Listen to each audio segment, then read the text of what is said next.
Assalamualaikum. Kalian tahu gak sih wakaf itu apa?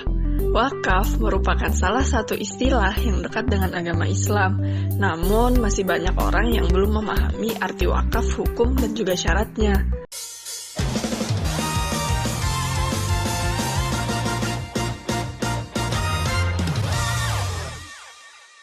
Dikutip dari buku Fikih Wakaf karya Nurwan Darmawan, pengertian wakaf menurut bahasa dan istilah adalah al-habs atau menahan dan at-tafsil atau menyalurkan. Itu untuk dari segi bahasa.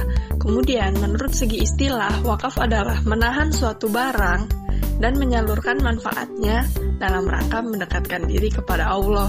Contoh wakaf adalah mewakafkan tanah yang kita miliki untuk pembangunan masjid atau mewakafkan rumah yang kita miliki untuk kepentingan para penuntut ilmu dan semisalnya. Hukum wakaf. Secara umum, wakaf juga termasuk dalam bentuk tolong-menolong dalam kebaikan dan ketakwaan. Seperti dalam Quran surah Al-Maidah ayat 2 yang artinya, dan tolong-menolonglah kamu dalam mengerjakan kebajikan dan takwa. Kemudian, rukun dan syarat wakaf, ada 4 rukun dalam berwakaf, yakni orang yang berwakaf atau al-wakif, kemudian benda yang diwakafkan atau al-mauquf, lalu orang yang menerima manfaat dari wakaf atau al-mauquf alaih, dan yang terakhir lafaz atau ikrar dari wakaf tadi, atau yang biasa kita sebut dengan sigoh. Syarat wakaf pada orang yang melaksanakannya, benda yang diwakafkan, orang yang menerima, hingga ucapan lafaz berbeda-beda. Adapun seperti yang akan dijelaskan oleh Absah.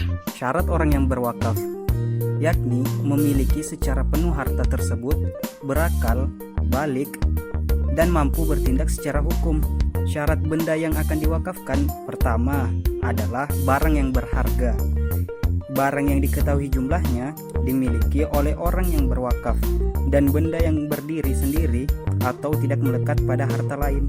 Syarat orang yang menerima manfaat wakaf adalah orang muslim, merdeka, dan kafir zimmi untuk tertentu.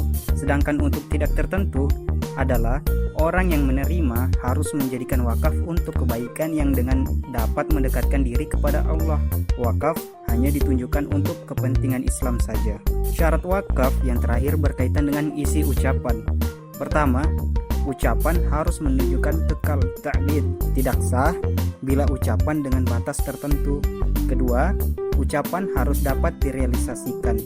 Lalu, ucapan bersifat pasti, dan keempat, tidak diikuti syarat yang bisa membatalkan. Kemudian, bila semua telah terpenuhi, maka wakaf telah sah. Orang yang melakukan wakaf tidak dapat lagi menarik kembali harta yang telah diwakafkannya. Tadi itu adalah segala hal yang perlu diketahui tentang wakaf. Cukup sampai di sini dulu ya. Terima kasih semua. Sampai jumpa lagi. Like jika kamu suka, jika tidak, jangan di dislike.